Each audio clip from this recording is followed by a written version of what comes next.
आज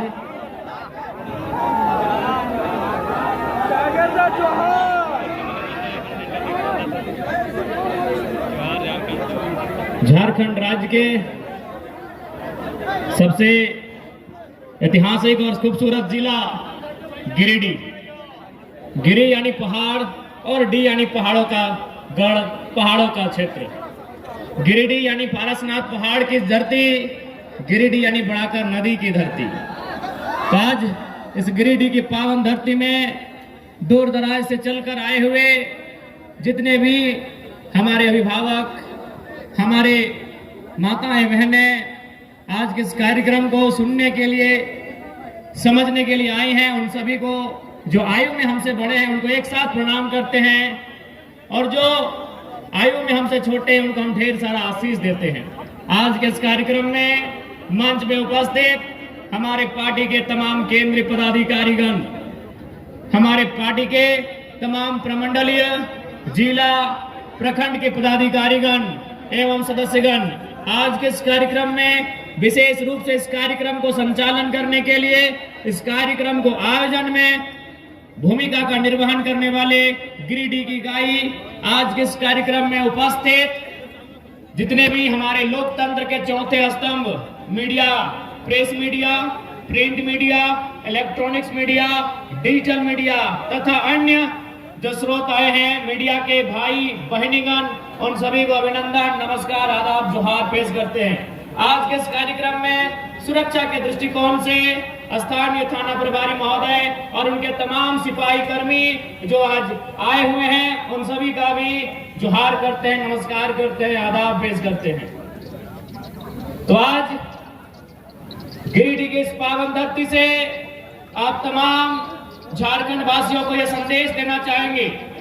आज जब गिरिडीह की बात याद आती है तो 1980-85 का वो दौर याद आता है जब झारखंड के पितामह विनोद बिहारी महतो को गिरिडीह की जेल में कैद किया गया था। आज वो लम्हा आज भी याद आता है और आज भी हम अपने ताकत से, अपनी हिम्मत से, अपनी एकजुटता से प्रशासन को बताते आते हैं कि आप लाख तानाशाही का परिचय दे, आप लाख हमारे हक अधिकार के बीच आकर खड़े हो जाए।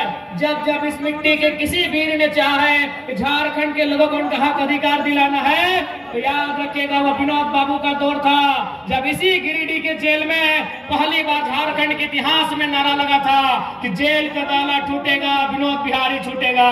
और आनंद फानन में तत्कालीन एसपी महोदय को विनोद बिहारी महतो को दूसरे जेल में शिफ्ट करना पड़ा।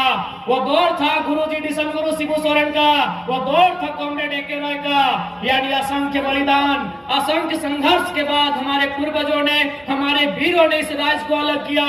लेकिन आज 24 साल के बाद हम एक बार रुक जाते हैं, एक बार हम अपने आप को रोकते हैं और गांव की पगडंडियों में, खेत खलिहानों में, फैक्ट्री में काम कर रहे मजदूरों के बीच जाकर, फुटबॉल के मैदान में फुटबॉल खेल रहे बच्चों के बीच जाकर, चाय की गुमटे में बैठकर, पान की दुकान में बैठकर आज अगर एक बार चर्चा करके देखे कि झारखंड अलग राज करने का मकसद पूरा हुआ है या नहीं, एक बार हम रुककर अपने आप को थाम कर बस एक सवाल करें कि झारखंड अलग राज करने का जो उद्देश्य था वह उद्देश्य पूरा हुआ है कि नहीं हुआ है। आज इस भीड़ से उत्तर जानना चाहते हैं, क्या अलग झारखंड राज करने का जो उद्देश्य था वो पूरा हुआ है? हाँ या ना? हाँ या ना? आज हर एक गांव की गली से, खेत के चौपाल से यही आवाज आती है, खेतों की पगडंडियों से, गांव के चौपाल से कि झारखंड राज हमने जो सोच कर लिया था आज वो कोसों दूर है हमसे। हमने झारखंड राज इसलिए लिया था कि जब हम लोग झारखंड राज्य का अलग निर्माण करेंगे, यहाँ की शैक्षणिक व्यवस्था में सुधार होगा, यहाँ की स्वास्थ्य व्यवस्था में सुधार होगा, यहाँ के नौजवानों को रोजगार मिलेगा, यहाँ के जल जमीन जंगल को सुरक्षित किया जाएगा, यहाँ के आदिवासी मूलवासियों की भावनाओं का ख्याल रखा जाएगा। लेकिन जैसे ही झारखंड राज्य अलग हुआ, हमें क्या मिला? हमें पलायन मिला, हमें विस्थापन मिला, हमें बेरोजगारी मिली, हमें अशिक्षा मिला, हमें बीमारी मिली और आज धड़ल्ले से हमारी नौकरियों को प्रदेश के लोगों को बेचा जा रहा है और हम केवल तमाशाबीन होकर देख रहे हैं। आज झारखंड होने के बाद हमें बस यही मिला कि हमें नक्शे से काटकर 46% बिहार का भूभाग 79,714 वर्ग किलोमीटर के एक धरती का टुकड़ा मिला है। लेकिन आज हक अधिकार की बात करें तो आप गिरिडीह से लेकर गढ़वा चले जाएं, सिंहभूम से लेकर आप साहेबगंज चले जाएं, आपको यही मिलेगा कि आज भी झारखंड के लोगों का दमन किया जा रहा है, आज भी झारखंड के लोगों का दोहन किया जा रहा है। ये बहुत शर्म की बात है, ये बहुत दुर्भाग्य की बात है। और चूंकि इस राज्य को बनाने में बहुत सारे वीरों ने बलिदान दिया है, आज विनोद बिहारी महतो हमारे बीच नहीं है, आज निर्मल महतो हमारे बीच नहीं है, आज कॉमरेड एक राय हमारे बीच नहीं है, लेकिन आज किशन गुरु शिबू सोरेन जिंदा है, आज वो स्वस्थ हैं। लेकिन हम उनके स्वास्थ्य की कामना करते हुए उनसे एक सवाल पूछेंगे कि गुरु जी बताइए कि इसी दिन के लिए आपने झारखंड राज्य अलग लिया था, आपने झारखंड राज्य क्या केवल अपनी पुतोह लोग को विधायक बनाने के लिए लिया था? इस बात का उत्तर दीजिएगा गुरु जी, यदि आपके कानों तक मेरी आवाज जा रही है तो।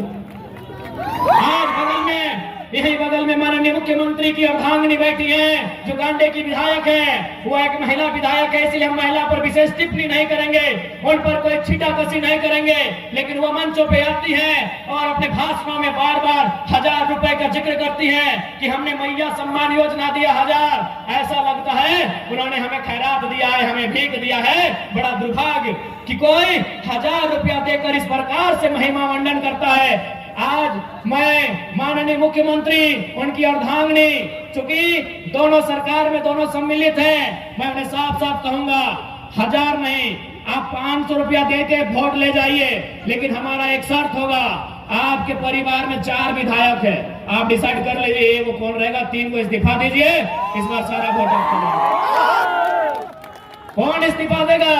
कल्पना मैडम इस्तीफा देंगे या बसंत सोरेन जी इस्तीफा देंगे या सीता मैडम इस्तीफा देंगे? हेमंत सोरेन जी बताइए। अरे वाह, ये झारखंड के लोगों को आज भी आप लोग को क्या समझ रहे हैं? आपने हमें क्या दिया? अभी हमें नहीं, हमारी माओ और बहनों को मैया सम्मान योजना आपने दिया। भैया लोग क्या झाल बजाएंगे? नहीं बताइए, भैया लोग क्या झाल बजाएंगे माननीय मुख्यमंत्री महोदय? इसलिए आप बिल्कुल, आप 1000 रुपए में सारा वोट ले जाइए, लेकिन आप उत्तर दीजिए कि आपके परिवार में कौन 3 लोग हैं जो विधायकी से इस्तीफा देंगे? कौन 3 लोग इस्तीफा देंगे? या यदि आपकी मैडम अगर वो गांडे से विधायक रहेंगे तो मुख्यमंत्री महोदय आप बरहेट से मुख्यमंत्री के पद से इस्तीफा दीजिए। क्या एक परिवार के लिए झारखंड राज्य अलग बना था? क्या एक परिवार के लिए झारखंड राज्य अलग बना था? बताइएगा। नहीं ना? तो ये कौन सा ड्रामा है भाई? ये कौन सा महिमा मंडन है? आज हमारे राज्य में पलायन बढ़ रहा है, आज हमारे राज्य में बेरोजगारी का दर बढ़ रहा है, आज हमारे राज्य में अशिक्षा का दर बढ़ रहा है, आज हमारे राज्य में मजदूरों की संख्या प्रवासी के रूप में बढ़ रही है, और आप 1000 रुपए देकर हमें अगर बहलाने का कार्य करते हैं तो ये दुर्भाग्य की बात है। और विशेषकर झारखंड के युवाओं, आपको स्पष्ट कहना चाहेंगे, आज देख सकते हैं युवाओं का मकसद होता है कि बढ़िया से पढ़ाई लिखाई हो, अच्छा से कंपटीशन की तैयारी करें और झारखंड की नामधारी परीक्षाओं में बैठे। आज आपको मालूम है सीजीएल के साथ क्या हुआ? मालूम है आपको क्या हुआ सीजीएल के साथ? पेपर लीक का मामला। आज सीजीएल के साथ क्या हुआ? पेपर लीक का मामला। आप सोच के देखिए, सीजीएल की परीक्षा जिसका इंतजार 2015-16 से किया जा रहा था कि नहीं? 2015-16 से सीजीएल की परीक्षा का इंतजार किया जा रहा था। आज 2024 में 28 जनवरी 2024 को सीजीएल की परीक्षा होती है, लेकिन 2 घंटे बाद पुनः पता चलता है कि पेपर लीक हो चुका है, पुनः री एग्जाम लिया जाता है। एग्जाम कब लिया जाता है? 21-22 सितंबर को लिया जाता है। पुनः री एग्जाम में भी पता चल रहा है कि पेपर लीक किया जा चुका है। ऐसे में आप तमाम केवल नौजवान पढ़ने वाले छात्र नहीं, अभिभावक, माताएं, हमारे तमाम अभिभावक, आपको भी गुस्सा आना चाहिए, आपको भी गुस्सा आना चाहिए कि आपने इन सरकारों को क्यों चुना था। आपको मुख्यमंत्री के साथ सुदीप सोनू से सवाल करना चाहिए कि आपको हमें सत्ता में क्यों बैठाया था?